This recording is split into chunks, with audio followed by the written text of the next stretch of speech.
জয় শ্রীকৃষ্ণ। রাধে রাধে। নমস্কার, সবাইকে সুস্বাগত জানাই আমাদের বৈদিক ধর্ম এই চ্যানেলে। আজ হচ্ছে পবিত্র মোক্ষদা একাদশী এবং গীতা জয়ন্তীর দিন। আপনারা এই পূর্ণ এবং পবিত্র দিনে অবশ্যই নিশ্চয় আপনারা ব্রত পালন করেছেন।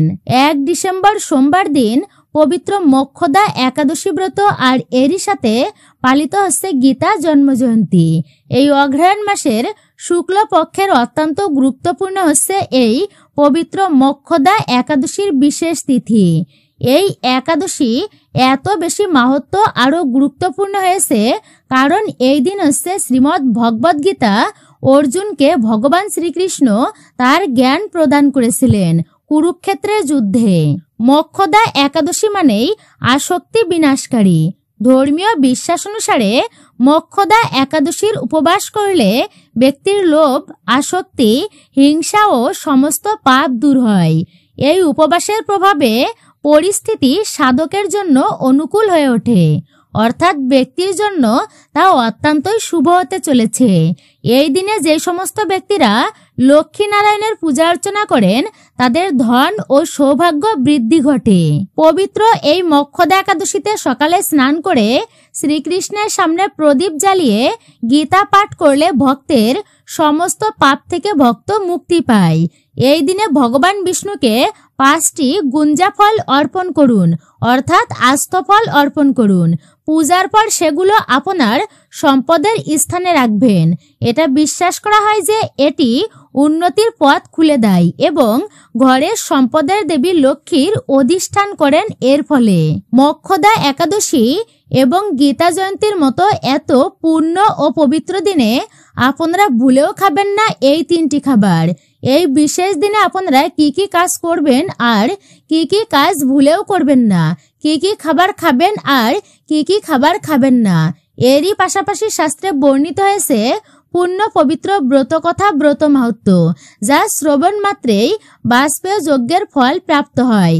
যদি আপনি কোনো কারণবশত ব্রত নাও রাখতে পারেন, অর্থাৎ ব্রত পালন নাও করতে পারেন, বলা হয়েছে ব্রত কথাটি ভক্তি সহকারে শ্রবণের ফলে মহাপুণ্য আপনি প্রাপ্ত করতে পারবেন। এবং পবিত্র এই মোক্ষদা একাদশী ব্রত পালনের ফলে পূর্বপুরুষরা যদি নরকে গমন করেও থাকে তবুও এই ব্রত পালন করলেই তারা নরক থেকে উদ্ধার প্রাপ্ত হতে পারে। অবশ্যই আপনারা জানবেন কিভাবে এই ব্রত পালন করলে পূর্বপুরুষদের মুক্তি হবে। এত পুণ্য এবং পবিত্র দিনে যে খাবারগুলি ভুলেও খাবেন না, আর তা যদি আপনি গ্রহণ করেন তাহলে মহাপাপের ভাগী হবেন এবং জীবনে দুর্ভাগ্য নেমে আসবে। অকল্যাণ অমঙ্গল কিছুতেই পিছু ছাড়বে না। রোগ ব্যাধি, দুর্ভোগ, দুঃখ, জ্বালা যন্ত্রণা আপনাকে ভোগ করতেই হবে। অবশ্যই আপনারা এই ভিডিও থেকে আরো জানবেন বিশেষ গুরুত্বপূর্ণ বিষয়ে, আর তা হচ্ছে বাড়িতে গীতা রাখার জরুরি নিয়ম প্রসঙ্গে আপনারা জানতে পারবেন এই ভিডিওটির মাধ্যমেই। আজকের ভিডিওটি খুবই গুরুত্বপূর্ণ হতে চলেছে বৈদিক ধর্ম এই চ্যানেলে। নমস্কার, সকলকে সুস্বাগত জানাই আমাদের বৈদিক ধর্ম এই চ্যানেলে। সকলে কেমন আছেন? নিশ্চয়ই ঈশ্বরের অশেষ কৃপায় আপনারা সকলে ভালো আছেন, সুস্থ আছেন। অবশ্যই আপনারা সনাতন ধর্মীয় অর্থাৎ বৈদিক ধর্ম এই চ্যানেলের সঙ্গে আপনারা যুক্ত থাকবেন আমি আশা রাখছি। ভিডিওটি শুরু থেকে শেষ পর্যন্ত ভক্তি ও শ্রদ্ধা সহকারে শ্রবণ করে যদি আপনাদের ভালো লেগে থাকে অবশ্যই ভিডিওতে একটি লাইক করবেন, আর কমেন্টে কিন্তু আপনার গুরুদেবের নামটি লিখতে একদমই ভুলবেন না, বা আপনার ইষ্ট বা আরাধ্যের নামটি লিখেও আমাদেরকে জানাতে পারেন কমেন্ট বক্সে। এতে আমাদের ভিডিও তৈরি করতে আরো উৎসাহ জাগ্রত হয় এবং আপনাদের সাথে সাথে আমাদেরকেও একটি বারের জন্য হলেও গুরুদেবের নামটি স্মরণ করা হয়। আর আপনি যদি আমাদের চ্যানেলের নতুন দর্শক হন তো বিশেষভাবে অনুরোধ করব চ্যানেলটি অবশ্যই সাবস্ক্রাইব করে পাশে থাকার নোটিফিকেশন বেল বাটনটি অল করে রাখুন। তাহলে চলুন প্রবেশ করা যাক মূল আলোচনায়। আপনারা আরো জানবেন এই মোক্ষদা একাদশীর পালনের সঠিক এবং পূর্ণাঙ্গ সময়সূচি, কিভাবে পালন করলে আরো দ্বিগুণ পরিমাণ পুণ্যফল প্রাপ্ত হয় এবং কিভাবে পালন করলে ভগবান শ্রীহরি বিষ্ণু অত্যন্তই প্রসন্ন হয় এবং সদাই তার কৃপা দৃষ্টি আমাদের উপর বর্ষিত থাকে। অবশ্যই ভিডিওটি শুরু থেকে শেষ পর্যন্ত আপনারা শ্রবণ করবেন ভক্তিতে, আমি এটাই আশা রাখছি। ভগবান শ্রীকৃষ্ণ গীতার মধ্যে বলেছেন, সমগ্র মাসের মধ্যে একটা অন্যতম এবং শ্রেষ্ঠ মাস হচ্ছে এই অগ্রহায়ণ মাস তথা মার্গশীর্ষ মাস। ভগবান নিজেকে মার্গশীর্ষ বলেছেন শ্রীমদ্ ভগবত গীতার মধ্যতেই। মার্গশীর্ষ মাস তথা অগ্রহায়ণ মাসের শুক্লপক্ষের একাদশী ব্রতই হচ্ছে এই পবিত্র মোক্ষদা একাদশী ব্রত। খুবই শুভ একটি ব্রত এবং এই মোক্ষদা একাদশী ব্রতটি যারা পালন করবেন তাদের পিতৃপুরুষগণ যদি কর্মদোষের নরকেও থাকে সেখান থেকেও তারা মুক্তি লাভ করে বৈকুণ্ঠে গমন করতে পারে। ব্রতের মাহাত্ম্যে ভগবান শ্রীবিষ্ণু এই প্রসঙ্গে তিনি নিজেই অর্জুনকে বলেছেন, এবং আপনার পিতৃপুরুষ যদি কোনো দোষ পায় তবে সেক্ষেত্রে তাদের উদ্দেশ্যে এই মোক্ষদা একাদশীর ব্রত পালন করে সেই ব্রতের পুণ্যফল যদি তাদের উদ্দেশ্যে নিবেদন করা হয়, এর ফলেও তারা সর্ব পাপ থেকে মুক্ত হয়ে স্বর্গলোকে গমন করে বা ভগবান শ্রীবিষ্ণুর ধাম বৈকুণ্ঠ লোকে তারা গমন করতে পারে। যেহেতু আজ মোক্ষদা একাদশী এবং গীতা জয়ন্তী, আর সেই বিষয়ে কিন্তু আমাদের আজকের এই ভিডিওটি, তাই অবশ্যই আপনারা ভক্তিতে শ্রবণ করবেন সম্পূর্ণই। গীতাকে জীবনের সার মনে করা হয়। বর্তমান যুগেও গীতার উপদেশ প্রাসঙ্গিক। অর্জুনের উপদেশ মেনে চললে জীবনের সাফল্য লাভ করতে পারবেন। শ্রীমদ্ ভগবত গীতা অনুযায়ী ব্যক্তি সৎ বিচার ও ধর্মের পথে চললে ঈশ্বরের আশীর্বাদ লাভ করতে পারে। জীবনের সাফল্য লাভের কোন কোন পথ দেখিয়েছিলেন ভগবান শ্রীকৃষ্ণ, আসুন আমরা তাই একটু একটু করে জেনে নিই। গীতায় শ্লোকের মাধ্যমে বলেছেন ভগবান শ্রীকৃষ্ণ, শুধুমাত্র কর্মের উপর ব্যক্তির অধিকার রয়েছে, তবে সেই কর্মের ফল কেমন হবে তা কেউ জানে না। তাই ফলের আশা না করে কাজ করাটাই কিন্তু বুদ্ধিমানের কাজ। আবার এর প্রতি অত্যাধিক আসক্ত না হওয়ার পরামর্শ দিচ্ছে গীতা। অর্থাৎ বস্তু সম্পর্কে ক্রমাগত চিন্তা ভাবনা করার ফলে ব্যক্তি মানসিক দিক দিয়ে তার সঙ্গে একত্ব বোধ করে। এই চিন্তা ভাবনার ফলে ইচ্ছা উৎপন্ন হয়। এই ইচ্ছা পূরণ না হয় রাগ উৎপন্ন হতে পারে।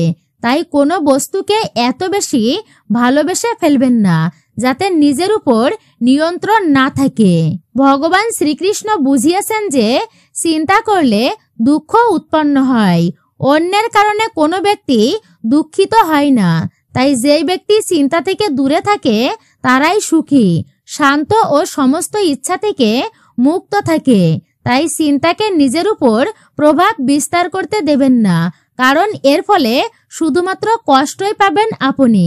গীতা অনুযায়ী ব্যক্তি মান অথবা অপমানে এক ধরনের ব্যবহার করে, যারা বন্ধু বা প্রতিপক্ষে থেকেও সমানভাবে কাজ করে। যেভাবে যে কোনো ধরনের অভিমান থেকে মুক্ত তাদের শ্রেষ্ঠ ও গুণবান ব্যক্তি মনে করা হয়। তাই কোনো পরিস্থিতিতেই নিজের ব্যবহার ও সংযম হারানো একদমই উচিত নয়। ভগবত গীতার প্রকৃত উদ্দেশ্য হচ্ছে অজ্ঞানতার অন্ধকারে আসন্ন এই জড়জগতের বন্ধন থেকে মানুষকে অর্থাৎ বদ্ধ জীবকে উদ্ধার করা। প্রতিটি মানুষই নানাভাবে কষ্ট পাচ্ছে। যেমন কুরুক্ষেত্রের যুদ্ধের সময় অর্জুন এক মহা সমস্যার সম্মুখীন হয়েছিলেন। অর্জুন ভগবানের কাছে আত্মসমর্পণ করার পর ভগবান তাকে ভগবত গীতার দিব্য বাণী দান করে মোহমুক্ত করলেন। এই জড়জগতে কেবল অর্জুনই নয়, আমরা প্রত্যেকেই সর্বদাই উদ্বেগ উৎকণ্ঠায় জর্জরিত। তাই আমরা সকলেই যদি শ্রীমদ্ ভগবত গীতা পাঠ করি বা শ্রবণ করি, ভগবত গীতার জ্ঞান লাভ করি এবং নিজের জীবনে তা প্রয়োগ করি, এটাই হলো সবচেয়ে বড় ভগবত গীতার মাহাত্ম্য।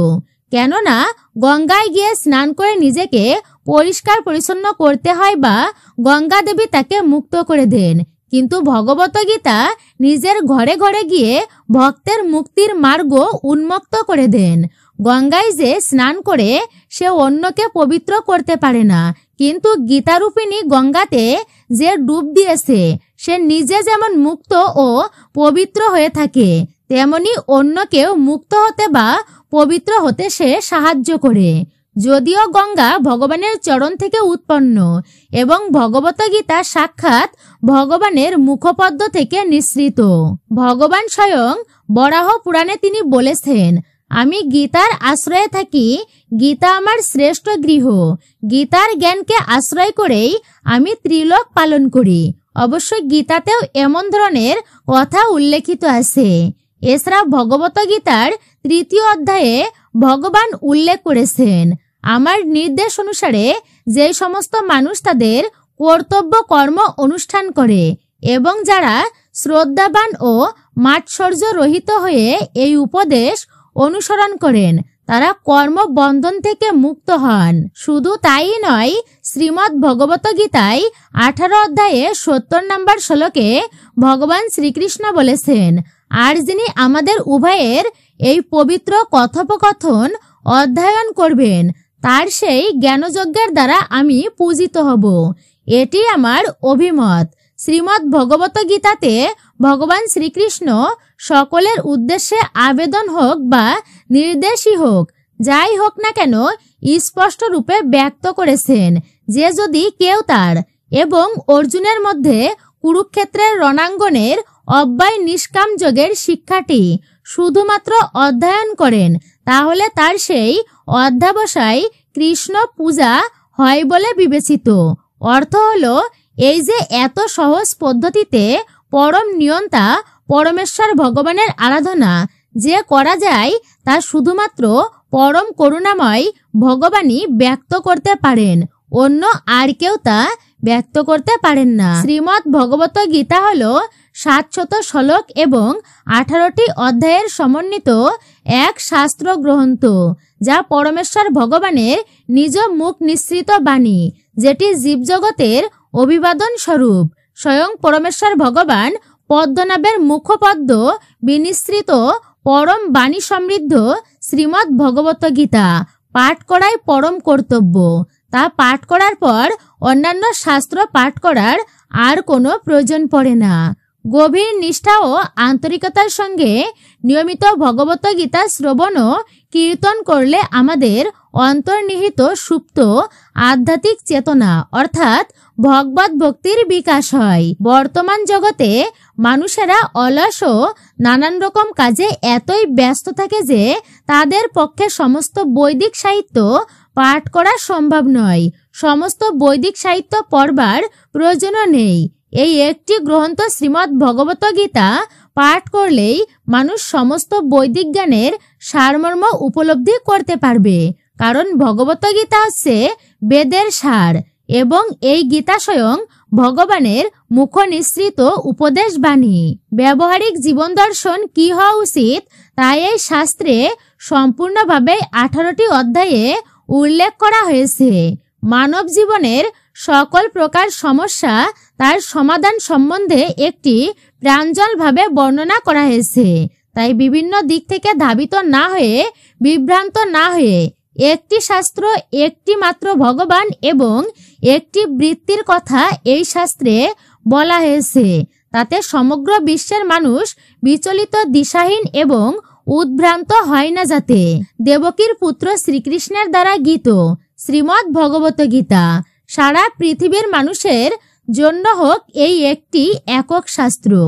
একদেব দেবকী পুত্র এব, অর্থাৎ সমগ্র বিশ্ব চরাচরে শ্রীকৃষ্ণই হলেন এক এবং অদ্বিতীয় পরমেশ্বর ভগবান।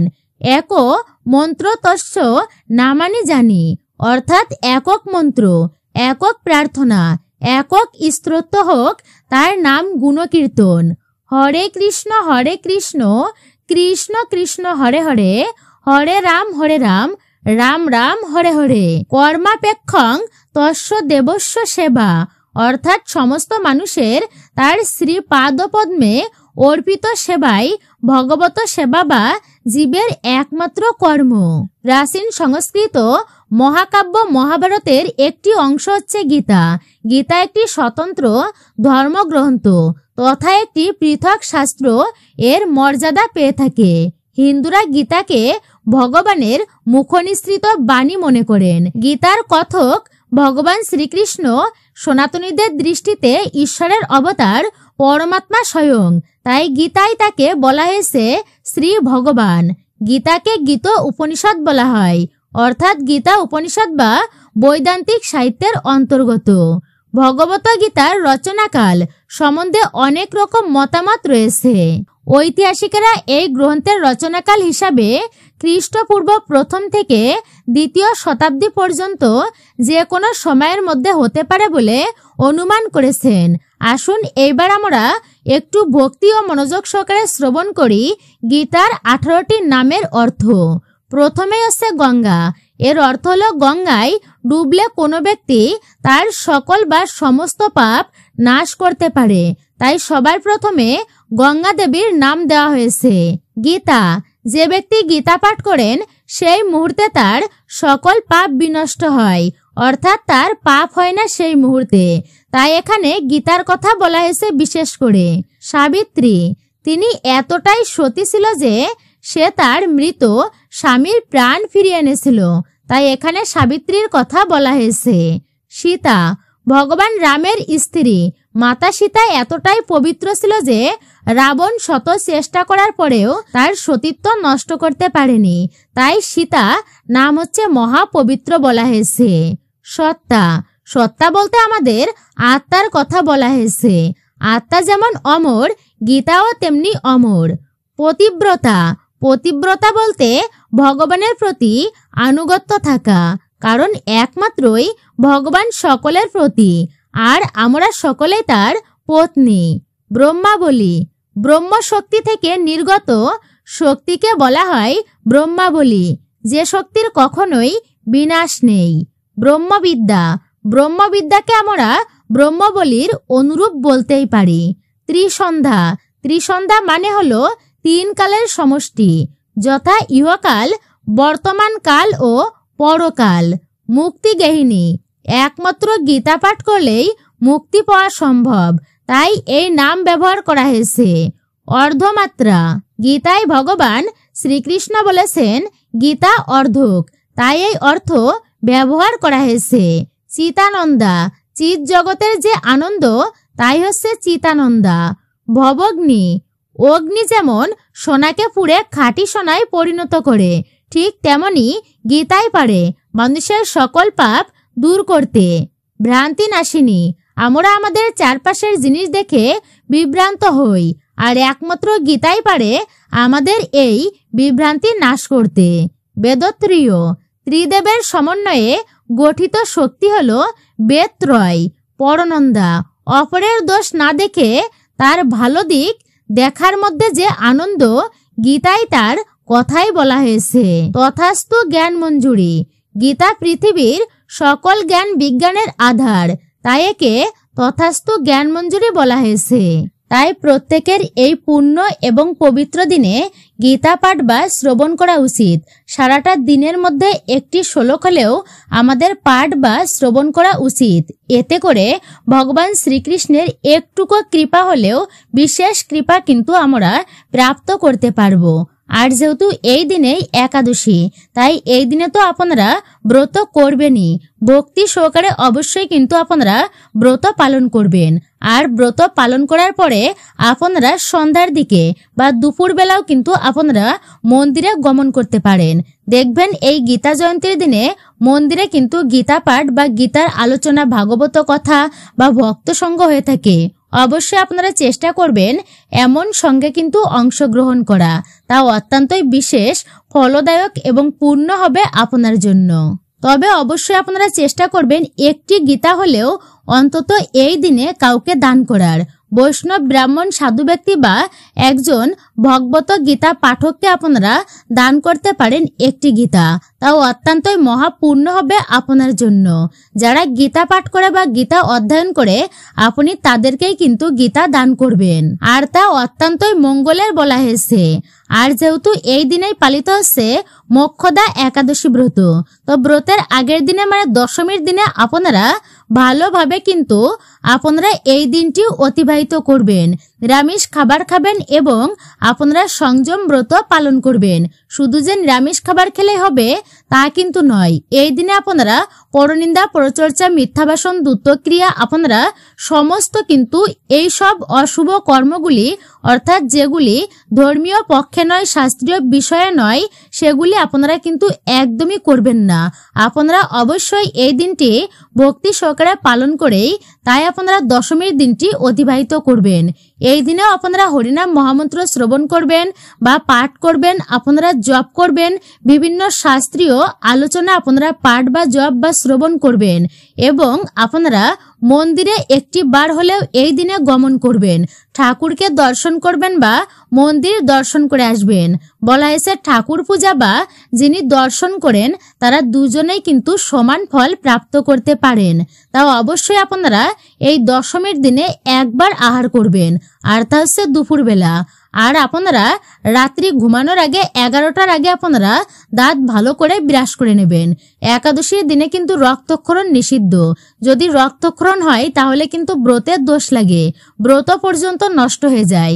তাই অবশ্যই আপনারা সবজি কাটার সময় বিশেষভাবে খেয়াল রাখবেন। যারা নির্জলা ব্রত আপনারা পালন করতে পারবেন না, তো তারা আপনারা ফলমূল এবং বিভিন্ন ধরনের সবজি রন্ধন করে ঠাকুরকে নিবেদন করে তাই আপনারা সেই সবজি প্রসাদ হিসেবে গ্রহণ করবেন। কিন্তু সবজি কাটার সময় অবশ্যই আপনারা খেয়াল রাখবেন যেন হাত কেটে না যায়, অর্থাৎ রক্তক্ষরণ না হয়। একাদশী ব্রতের দিনে আপনারা খুবই সকাল করে ঘুম থেকে উঠবেন, আর খুবই সকাল করে ঘুম থেকে উঠে আপনারা কুলিকুচি করে নেবেন। তারপরে স্নানাদি সম্পূর্ণ করে শুদ্ধ বস্ত্র পরিধান করবেন। যদি সম্ভব হয় তবে হলুদ বস্ত্র পরিধান করবেন। বস্ত্র পরিধান করে আপনারা ঠাকুরের মঙ্গল আরতিতে অংশগ্রহণ করবেন। আপনারা কিন্তু দিনটি ভক্তিময়ভাবে অতিবাহিত করবেন। অবশ্যই কিন্তু আপনারা এই দিনে একটি বিশেষ মন্ত্র জপ করবেন, তা আপনার জন্য অত্যন্ত শুভ ফলদায়ক হতে পারে। আর সেই মন্ত্রটি কিন্তু আপনারা ঘুম থেকে যখন উঠবেন বাসি বিছানাতে বসেই কিন্তু এই মন্ত্রটি আপনারা জপ করবেন। তারপরে আপনারা ভূমিতে পা রাখবেন, অর্থাৎ আপনার কাজ হবে বাসি বিছানাতে বসেই এই মন্ত্রটি জপ করার। করাগ্রে বসতি লক্ষ্মী, করমধ্যে দেবী সরস্বতী, করমূলে গুরু গোবিন্দায় নম, প্রভাতে কর দর্শনম। আপনারা এই মন্ত্রটি জপ করে তারপরে আপনারা ভূমিতে পা রাখবেন। তবে এই মন্ত্রটি আপনারা 3 বার জপ করবেন এবং বসুমাতাকে ভক্তি ভরে প্রণাম করে তাই কিন্তু আপনি ভূমিতে পা রাখবেন। অবশ্যই এটি শুধুমাত্র মোক্ষদা একাদশীতে যে তা কিন্তু নয়, প্রতিদিনেই আপনারা এই কার্যটি করতে পারেন। অত্যন্তই শুভ ফলদায়ক বলা হয়েছে এই কাজটি করলে। যদি আপনারা পারেন তবে এই বিশেষ দিনে ওম নমো ভগবতে বাসুদেবায় এই মন্ত্রটিও আপনারা জপ করতে পারেন 108 বার, বা হরে কৃষ্ণ মহামন্ত্র আপনারা জপ করবেন। যতবার খুশি ততবার জপ করবেন। অবশ্যই এই দিনে আপনারা ঠাকুর পূজা দেবেন। কিছু করতে না পারলেও ঠাকুরের চরণে একটি পুষ্প এবং একটি তুলসী পত্র অর্পণ করবেন ভক্তিতে। তুলসী পত্র অর্পণ করলে ভগবান শ্রীবিষ্ণু এতটাই প্রসন্ন হয় যে মণি মুক্তাদি দান করলেও তিনি ততটা প্রসন্ন হয় না। এইবার আসুন আমরা প্রত্যেকেই জেনে নিই বাড়িতে গীতা রাখার জরুরি নিয়ম। অবশ্যই ভক্তিতে আপনারা শ্রবণ করবেন। শাস্ত্রে গীতা রাখার জরুরি নিয়মের কথা উল্লেখ রয়েছে। এই নিয়মগুলি হলো: নাম্বার 1, বাড়িতে গীতা রাখলে তার পবিত্রতার বিষয়টি সুনিশ্চিত করা উচিত। যেখানে গীতা রাখবেন আপনারা সেই স্থানটিকে নিয়মিত পরিষ্কার করতে থাকুন। নাম্বার 2, যে কক্ষে গীতা রাখবেন সেখানে কখনো চটি, জুতো পরে আপনারা প্রবেশ করবেন না। আবার চামড়ার বস্তু রাখাও নিষিদ্ধ। বাড়িতে গীতা থাকলে কোনো তামসিক ভোজন আনবেন না, তা না হলে অশুভ ফল পেতে পারেন আপনারা। নাম্বার 3, স্নান না করে গীতা স্পর্শ করা উচিত নয়। এমনকি জন্ম মৃত্যুকালীন সুতোকেও গীতা স্পর্শ করতে নেই। নাম্বার 4, গীতা অত্যন্তই পবিত্র গ্রন্থ। একে কখনো মাটিতে রাখবেন না। স্ট্যান্ডে বা চৌকিতে রেখে গীতা পাঠ করা উচিত। আবার গীতা খোলা রাখতে নেই। পড়ার পর বন্ধ করে লাল কাপড়ে মুড়ে রেখে দেবেন। সেরা বা রংচটা কাপড়ে গীতা মুড়ে একদমই রাখবেন না। নাম্বার 5, গীতা পাঠ শুরু করলে মাঝখান থেকে উঠে যাবেন না। যে অধ্যায় পড়ছেন তা পুরো করে উঠুন, পরের দিন নতুন অধ্যায় পড়ুন। গীতা পড়ার সময় মন শান্ত রাখা উচিত। খারাপ চিন্তা ভাবনা মনে একেবারেই আনবেন না। একাদশীর দিনে গীতা পাঠ করা অবশ্যই উচিত। মোক্ষদা একাদশীর বিশেষ টোটকা। মোক্ষদা একাদশীর দিন উপবাস রেখে বিষ্ণু বা শ্রীকৃষ্ণের আরাধনা করা হয়। বিশ্বাস করা হয় এই ব্রত করলে পূর্বপুরুষদের মোক্ষ লাভ হয় এবং তাদের আত্মার শান্তি হয়। পূর্বপুরুষদের আত্মার শান্তির জন্য তাদের প্রিয় বস্তু দান করা অত্যন্তই শুভ বলে মনে করা হয়। এই দিনে নিরামিষ খাবার যেমন ফল, সবজি, দুগ্ধজাত দ্রব্য বা বাদাম গ্রহণ করা হয়। ভাত, ডাল, রসুন, পেঁয়াজ ইত্যাদি খাওয়া একেবারেই বর্জনীয়। ভগবান শ্রীবিষ্ণুর মন্ত্র জপ করাও একটি গুরুত্বপূর্ণ টোটকা যা পাপ থেকে মুক্তি পেতে সাহায্য করে। একাদশীর আগের দিন দুপুরে একবার নিরামিষ খাবার গ্রহণ করে পরের দিন উপবাস ভাঙা হয়। এই ব্রতটি সঠিকভাবে পালন করা অত্যন্তই জরুরি। এই দিন কোনো প্রকার অন্যায়, হিংসা বা পাপের কাজে বিরত থাকা একদমই উচিত। আর পাপ কাজ কিন্তু কখনোই করা উচিত নয়। বিশেষ করে সেই সমস্ত দিকে আমাদের বিশেষভাবে লক্ষ্য রাখা উচিত। মোক্ষদা একাদশী ব্রত ব্যক্তিকে পাপ মুক্ত করে, তাদের শরীর, মন ও আত্মা শুদ্ধ করে। এই ব্রত পালনের মাধ্যমে ব্যক্তি নিজের ও পূর্বপুরুষদের জন্ম মৃত্যুর চক্র থেকে মুক্তি দিতে পারে। শাস্ত্র মতে অশ্বমেধ যজ্ঞের সমান ফল লাভ করা যায় মোক্ষদা একাদশী ব্রত পালন করলে। বিষ্ণু পুরাণ অনুযায়ী বছরের অন্য 23টি একাদশীর ফল শুধুমাত্র এই একটি মোক্ষদা একাদশী ব্রত পালন করলেই তা অনায়াসেই লাভ করা যায়। মোক্ষদা একাদশীর দিন সন্ধ্যাবেলায় তুলসী গাছের সামনে ঘিয়ের প্রদীপ প্রজ্বলিত করুন। এরপর তুলসীর 11 বার পরিক্রমা করুন ও ওম নমো ভগবতে বাসুদেবায় এই মন্ত্রটি আপনারা জপ করতে একদমই ভুলবেন না।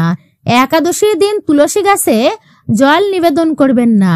তুলসী নির্জলা উপবাস করে, তাই একাদশীতে তুলসী গাছে জল অর্পণ করবেন না। একাদশী তিথিতে তুলসী গাছ লাগানো অত্যন্তই শুভ। মোক্ষদা একাদশীতে শ্রীবিষ্ণুর আশীর্বাদ বিশেষভাবে লাভ করা যায়। পাশাপাশি পূর্বপুরুষদের মোক্ষ লাভের পথ অত্যন্তই প্রশস্ত হয় এই মোক্ষদা একাদশী ব্রত পালন করলে। মোক্ষদা একাদশী তিথিতে শ্রীবিষ্ণুর সহস্র নাম পাঠ করা অত্যন্তই শুভ। এই দিন পাঠ করলে ব্যক্তির সমস্ত সমস্যা থেকে মুক্তি পেতে পারেন আপনারা। মোক্ষদা একাদশীতে বিষ্ণু পূজায় অবশ্যই হলুদ রঙের আপনারা ফুল ফল নিবেদন করবেন। যদি আপনারা হলুদ রঙের ফুল ফল না পান তাহলে আপনারা সাদা ফুল অর্পণ করবেন। একাদশীর দিনে আপনি অশ্বত্থ গাছে জল নিবেদন করুন। এতে শ্রীহরি বিষ্ণু অত্যন্তই প্রসন্ন হবেন আপনার প্রতি। অর্থ ও সম্পদ লাভের জন্য মোক্ষদা একাদশীর দিনে আপনারা একটি উপায় করতে পারেন। একটি পরিষ্কার পান পাতায় জাফরান দিয়ে আপনি শ্রী লিখুন বা ওম লিখুন। তারপর আপনারা সেই পাতাটি শ্রী বিষ্ণুর চরণে নিবেদন করুন। এরপর এই পান পাতাটি আপনি তুলে আপনার আলমারিতে ক্যাশ বাক্সে রেখে দেবেন। এর ফলে আপনার আর্থিক অভাবনাটন ধীরে ধীরে কেটে যাবে। সংসারের সুখ শান্তি ও সমৃদ্ধি বৃদ্ধি ঘটবে। আর আপনি এত কষ্ট করে একটা ব্রত পালন করলেন, যদি সঠিক সময়ে পালন কার্য সুসম্পূর্ণ না করতে পারেন তাহলে কিন্তু সেই ব্রতের পূর্ণ ফল কখনোই প্রাপ্ত করা যায় না। আপনারা এই মোক্ষদা একাদশীর ব্রত পালন করেছেন যে সকল ভক্তেরা, আপনাদেরকে পালন করতে হবে 2 ডিসেম্বর অর্থাৎ মঙ্গলবার দিন।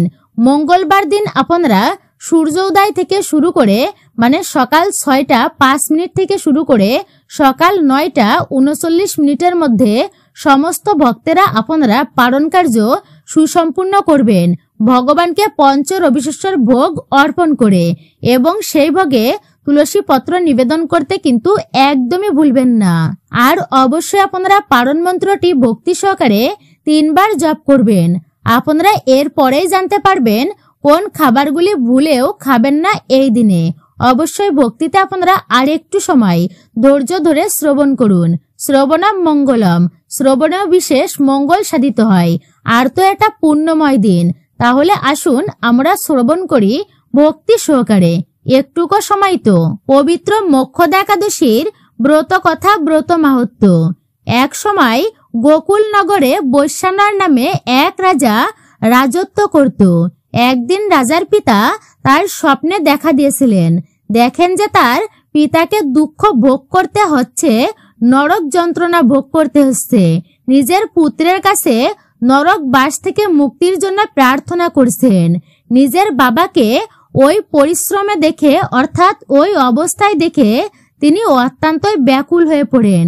পরের দিন সকালে তিনি ব্রাহ্মণদেরকে ডেকে নিজের স্বপ্নের কথা জানান, ভয়ঙ্কর সেই স্বপ্নের কথা। তখন ব্রাহ্মণরা জানান, রাজামশাই, আপনি এই সম্বন্ধে পর্বত নামক মুনির আশ্রমে গিয়ে আপনি আপনার পিতার উদ্ধারের উপায় জিজ্ঞাসা করুন, তিনিই বলতে পারবেন। সে কথা শুনে পর্বত মুনির আশ্রমে যান রাজামশাই এবং সেখানে গিয়ে তাকে তার স্বপ্নের কথা, তার চিন্তিত হওয়ার কথা বলেন মুনিবরকে।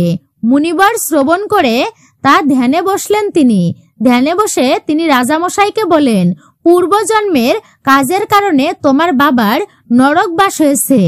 এখন তুমি যদি মোক্ষদা একাদশী ব্রত পালন করো অগ্রায়ণে, তাহলে তার ফল তুমি তোমার পিতাকে অর্পণ করবে সেই ব্রত পালন করে। সেই কথা শুনে রাজামশাই মোক্ষদা একাদশী ব্রত পালন করেন এবং ব্রাহ্মণদেরকে ভোজন করান, দক্ষিণা এবং বস্তু আদি অর্পণ করেন ব্রাহ্মণদেরকে এবং তাদের থেকে আশীর্বাদ নেন এবং এই ব্রতের পুণ্যফল তিনি তার পিতার উদ্দেশ্যে অর্পণ করেন।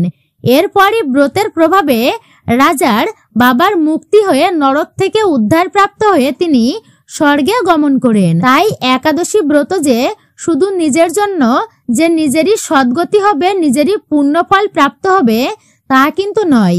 একাদশী ব্রত যে ব্যক্তি পালন করে সেই ব্যক্তি তার পিতৃপুরুষদেরকে নরক থেকে উদ্ধার করতে পারে, মুক্ত লাভ করাতে পারে সেই ব্যক্তি তাদেরকে নরক থেকে ব্রতের পূর্ণ প্রভাবে। তা সকলেই নিশ্চয় বুঝতে পেরেছেন এই ব্রত পালন করলে আমরা কি ফল লাভ করতে পারি। তাই নিজে ব্রত পালন করুন এবং অপরকে উৎসাহিত করুন।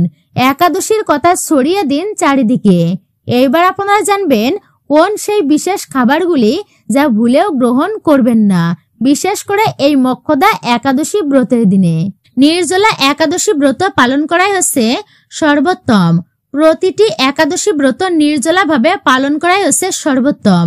কিন্তু সবাই তো আর পারে না যে নির্জলা ভাবে একাদশী ব্রত পালন করতে। নির্জলা ব্রত পালন করতে হলে জল ফোঁটা পর্যন্ত ত্যাগ করতে হয়, অর্থাৎ জলও গ্রহণ করা যাবে না একাদশী ব্রতের দিনে। সেটাই হচ্ছে নির্জলা ব্রত। তো নির্জলা ব্রত রাখা কিন্তু মূলত খুবই কষ্ট হয়ে যায়। আমি কিন্তু নির্জলা ব্রতই পালন করি প্রতিটা একাদশী ব্রতের। তবে আপনারা ফল মূল দুগ্ধ আপনারা খাবেন, জল শরবত খেতে পারেন, আলুর চিপস, কলা ভাজি বা আলু ভাজি করেও খেতে পারেন, আলুর দম, আলুর পায়েস, সাবুর পায়েস, সাবুর তরকারি, বিভিন্ন রকম সাবু থেকে ব্যঞ্জন প্রস্তুত করা যায়। আপনারা তা রন্ধন করে বা ব্যঞ্জন প্রস্তুত করে খেতে পারেন। যারা নির্জলা ভাবে একাদশী ব্রত পালন করতে পারবেন না, মিষ্টি আলু সিদ্ধ করেও আপনারা খেতে পারেন। কাঠবাদাম, কাজু বাদাম, মিষ্টি কুমড়া, মিষ্টি আলু, পেঁপে, কাঁচকলা, ফুলকপি, আপনারা এই সমস্ত সবজি রন্ধন করে ঠাকুরকে ভোগ নিবেদন করে আপনারা সেই প্রসাদই গ্রহণ করতে পারেন। তবে বলা হয়েছে ভুলেও কিন্তু আপনারা এই একাদশী ব্রতের দিনে, গীতার জন্ম জয়ন্তীর দিনে ভুলেও কিন্তু যে খাবারগুলি মুখে তুলবেন না, আর তা হচ্ছে পাঁচফোড়ন। আপনারা সবজি রন্ধনের সময় ভুলেও কিন্তু পাঁচফোড়নের ব্যবহারটা করবেন না। আপনারা সরিষার তেল, তিলের তেল, সয়াবিনের তেলেরও ব্যবহার করবেন না সবজি রন্ধনের সময়। আর সবজির মধ্যে ভুল করেও কিন্তু শাক ব্যবহার করবেন না। বিশেষ করে আপনারা পুঁই শাক, কলমি শাক, কচু শাক ইত্যাদি শাক জাতীয় কোনো জিনিসই কিন্তু সেই সবজি রন্ধনের সময় আপনারা ব্যবহার করবেনই না। অবশ্যই সে বিষয়ে আপনারা সতর্ক থাকবেন বিশেষভাবে। একাদশী ব্রত পালন করে আপনারা আটা রুটি বিশেষ করে খাবেন না। আপনারা পঞ্চ রবিশস্যর কোনো খাবারই ভুল করেও কিন্তু গ্রহণ করবেন না পবিত্র একাদশী ব্রত পালন করে। ছত্রাক, মাশরুম, বেগুন, সিম, উচ্ছে, ঢেঁড়স, বরবটি আপনারা ভুল করেও কিন্তু এই একাদশীর দিনে ভুলেও কিন্তু গ্রহণ করবেন না, অর্থাৎ আপনারা মুখেও তুলবেন না এই সমস্ত সবজিগুলি কিন্তু। এতে আপনার ব্রত পর্যন্ত ভঙ্গ হয়ে যেতে পারে। আপনারা পুঁই শাক, মাসকলাই, মুসুরি ডাল ভুলেও কিন্তু খাবেন না।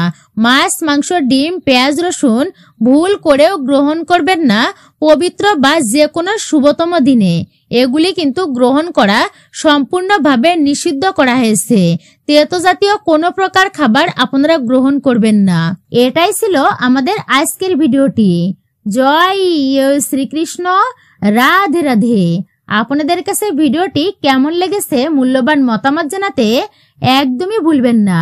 চ্যানেলে নতুন হলে অবশ্যই চ্যানেলটি সাবস্ক্রাইব করে পাশে থাকার নোটিফিকেশন বেল আইকনটি অবশ্যই অল করে দিবেন।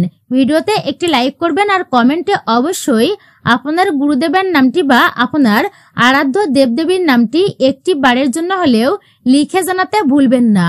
সকলে ভালো থাকুন, সুস্থ থাকুন, পরম করুণাময় ঈশ্বরের অশেষ কৃপায়। আবারও আপনাদের সাথে কথা হবে নতুন কোনো ভিডিওর বিষয়ে। জয় শ্রীকৃষ্ণ, রাধে রাধে। জয় শ্রীকৃষ্ণ, রাধে রাধে। এখানেই সমাপ্ত করলাম আমাদের বৈদিক ধর্ম চ্যানেলের আজকের ভিডিওটি।